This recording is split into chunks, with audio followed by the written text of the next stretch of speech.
السلام عليكم ورحمة الله تعالى وبركاته. بسم الله الرحمن الرحيم. الحمد لله رب العالمين.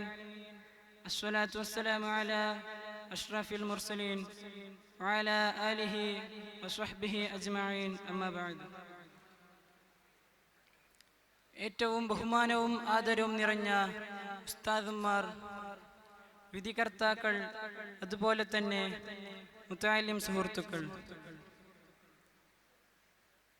നാം ഇന്ന് ഒരുമിച്ച് കൂടിയിരിക്കുന്നത് എസ്പെരൻസ കലാസാഹിത്യവേദിയിലാണ്. ഇവിടെ എനിക്ക് ഉത്ബോധനം ചെയ്യാൻ ലഭിച്ച വിഷയം പ്രകൃതി ദുരന്തങ്ങൾ അനുഭവിക്കുന്നത് ദുർബല മനുഷ്യരാണ് എന്നതാണ്. ഈ വിഷയത്തെക്കുറിച്ച് ഒന്ന് രണ്ട് വാക്കുകൾ പറയാൻ ഞാൻ ആഗ്രഹിക്കുന്നു. അല്ലാഹു തആല തൗഫീഖ് നൽകുമാറാകട്ടെ. ആമീൻ. പ്രിയരെ, അല്ലാഹുവിന്റെ സൃഷ്ടിയിൽ വെച്ച് ഏറ്റവും മൂല്യമുള്ളതാണ് പ്രകൃതി എന്നുള്ളത്. ആ പ്രകൃതിയോട് ഇണങ്ങിച്ചേർന്ന് ജീവിക്കുന്നവരാണ് മനുഷ്യർ. ബിസ്മില്ലാഹിർ റഹ്മാനിർ റഹീം. ظهر الفساد في البر والبحر بما كسبت أيدي الناس. അല്ലാഹു സുബ്ഹാനഹു വ തആല വിശുദ്ധ ഖുർആനിൽ പരാമർശിച്ച ആ ദുർബല മനുഷ്യർ അവരുടെ കരങ്ങളാൽ ചെയ്യുന്ന ദുർബല പ്രവർത്തനങ്ങളുടെ കാരണത്താലാണ് കടലിലൂടെയും കരയിലൂടെയും അല്ലാഹു സുബ്ഹാനഹു വ തആല അവരെ പരീക്ഷിക്കുന്നത്. അത്തരത്തിൽ പ്രകൃതി മനുഷ്യരെ വിഴുങ്ങിയ സംഭവങ്ങൾ നമ്മുടെ ചുറ്റുപാടിൽ നടന്നുകൊണ്ടിരിക്കുന്നു. പ്രകൃതിയുടെ കോപം മനുഷ്യനെ നിസ്സഹായനാക്കുന്ന നിമിഷങ്ങൾ നിരവധി തവണ കണ്ടിട്ടുണ്ട്. ഭൂകമ്പം, സുനാമി, പ്രളയം, ഉരുൾപൊട്ടൽ, ചുഴലിക്കാറ്റ് തുടങ്ങിയ പ്രകൃതി ദുരന്തങ്ങൾ മനുഷ്യജീവിതത്തെ തകർത്ത് തരിപ്പടമാക്കുന്ന കാഴ്ചകൾ നമ്മെ നടുക്കാറുണ്ട്. ഈ ദുരന്തങ്ങളിൽ ഏറ്റവും കൂടുതൽ ദുരിതം അനുഭവിക്കുന്നത് ദുർബല വിഭാഗങ്ങളാണെന്ന് യാഥാർത്ഥ്യമാണ്. ആരാണ് ദുർബല മനുഷ്യർ? ദുർബല മനുഷ്യരെന്നത് സാമ്പത്തികമായി പിന്നോക്കം നിൽക്കുന്നവർ, കുടിലുകളിൽ താമസിക്കുന്നവർ, ദാരിദ്ര്യം അനുഭവിക്കുന്നവർ, രോഗികൾ, വൃദ്ധർ, അഭയാർത്ഥികൾ, കുട്ടികൾ, അംഗവൈകല്യമുള്ളവർ തുടങ്ങിയവരെയാണ് സൂചിപ്പിക്കുന്നത്. ഈ വിഭാഗത്തിലുള്ളവർ പ്രകൃതി ദുരന്തങ്ങളെ നേരിടാൻ ആവശ്യമായ സാമ്പത്തിക വിദ്യയും സാങ്കേതിക ശേഷിയും ഇല്ലാത്തതിനാൽ അവരുടെ ജീവിതം തകർന്നു പോകുന്നത് ദൃശ്യമാകുന്നുണ്ട്.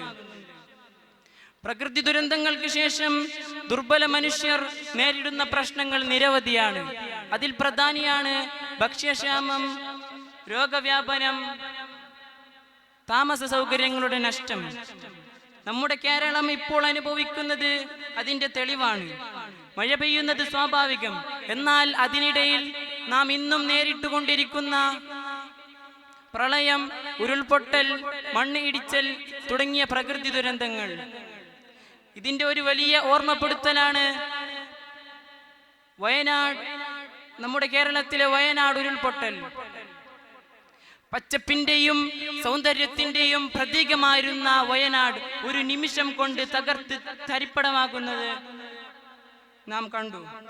മണ്ണിന്റെയും മരങ്ങളുടെയും ശക്തി മനുഷ്യജീവനെ അപഹരിച്ച ഒരു നിമിഷം, ഒരു ദൃശ്യം നാം കണ്ടു. നിരവധി കുടുംബങ്ങൾ തകർന്നു. എന്താണ് ഇവിടെ സംഭവിച്ചത്? പ്രകൃതിയുടെ കോപമായിരുന്നു ഇതിന് കാരണം. അമിതമായ മഴ, വനനശീകരണം, മണ്ണ് ഒലിപ്പ് തുടങ്ങിയ നിരവധി കാരണങ്ങളാണ് ഇതിന് ഇടയാക്കിയത്. മനുഷ്യന്റെ അഹങ്കാരവും പ്രകൃതിയോടുള്ള അനാദരവും ഇത്തരം ദുരന്തങ്ങൾക്ക് വഴി ഒരുക്കുന്നു. പ്രകൃതി ദുരന്തങ്ങൾ തടയാൻ നാം എന്ത് ചെയ്യണം? ദുരന്തം നമുക്കൊരു പാഠമായിരിക്കണം. പ്രകൃതിയെ സംരക്ഷിക്കുക എന്നത് നമ്മുടെ പ്രഥമ കടമയാണ്. വൃക്ഷങ്ങൾ നട്ടുപിടിപ്പിക്കുക, പ്ലാസ്റ്റിക് ഉപയോഗങ്ങൾ കുറക്കുക, മണ്ണ് ഒലിപ്പ് തടയുക തുടങ്ങിയ പ്രവർത്തനങ്ങൾ നാം ചെയ്യേണ്ടതുണ്ട്. ദുരന്തം നേരിട്ടവരെ സഹായിക്കുന്നതിനായി നാം മുന്നോട്ട് വരണം. അവർക്ക് വേണ്ടിയുള്ള ആവശ്യ പ്രവർത്തനങ്ങളിൽ നാം സജ്ജരാവണം. പ്രകൃതിയുടെ ശക്തിയെ നാം ഒരിക്കലും അവഗണിക്കരുത്. പ്രകൃതിയോട് ഇണങ്ങിച്ചേർന്ന് ജീവിക്കാൻ പഠിക്കണം എന്നുള്ള ആശയം നിങ്ങൾക്ക് മുമ്പിൽ പങ്കുവെച്ചുകൊണ്ട് എൻ്റെ വാക്കുകൾ ഞാൻ ഉപസംഹരിക്കുന്നു. വആഖിറു ദഅവാന അനിൽ ഹംദുലില്ലാഹി റബ്ബിൽ ആലമീൻ. അസ്സലാമു അലൈക്കും വറഹ്മത്തുള്ളാഹി തആല വബറകാതുഹു. ലോസോൺ സ്പീച്ച് മലയാളം.